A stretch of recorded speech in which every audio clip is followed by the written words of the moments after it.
Hello, मैं हूँ royal बाबा। मेरे इस यूट्यूब चैनल में आपका स्वागत है। आज हम आपके साथ एक रियल स्टोरी शेयर करने वाले हैं जो मेरे भाई के साथ हुआ। तो साल था 2015। उस समय मेरे मामा जी दिल्ली में रहते थे और उनका परिवार भी। उस समय मेरे भाई भी साथ में था, यानी मेरे भाई भी। वहाँ एक दोस्त बना जो साथ में स्कूल जाता था। दिल्ली में वो स्कूल बहुत ही बड़ा था और इसके सामने भी एक बहुत बड़ा हॉस्पिटल था। वैसे तो हॉस्पिटल भूतिया होते ही हैं और क्लास की खिड़की से दिखता है वो मंजर जो जहाँ पर बहुत सारे कचरा फेंके हुए होते हैं। और वहाँ पर एक बहुत बड़ा पेड़ भी था और उसमें झूला भी लगा हुआ था और वह झूला अपने आप कभी कभी हिलने लगता था, मानो उस पर कोई बैठा हो और झूल रहा हो।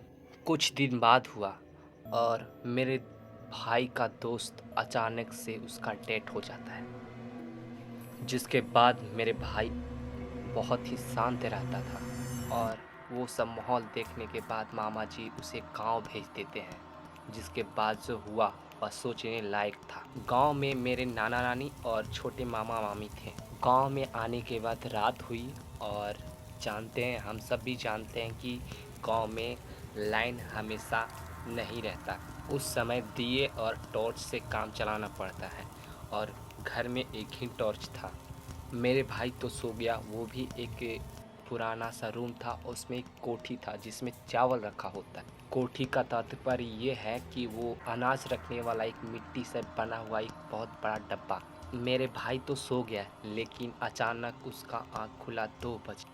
उससे महसूस हुआ कि उसके सामने कोई है और उसने वो देखा कि कोठी पर कोई बैठा हुआ है। जिसके बाद वो अभी तक डरा भी नहीं और आसान से गया मामी के पास और टॉर्च लाया और फिर देखा तो वहाँ पे कोई नहीं था। उसके बाद वह टॉर्च से फिर बंद किया, फिर देखा कि है वहाँ पे। फिर देखा कि वही दोस्त है जो दोस्ती में गांव तक आ गया था। भाई सच में रूह हमें पीछा करता है।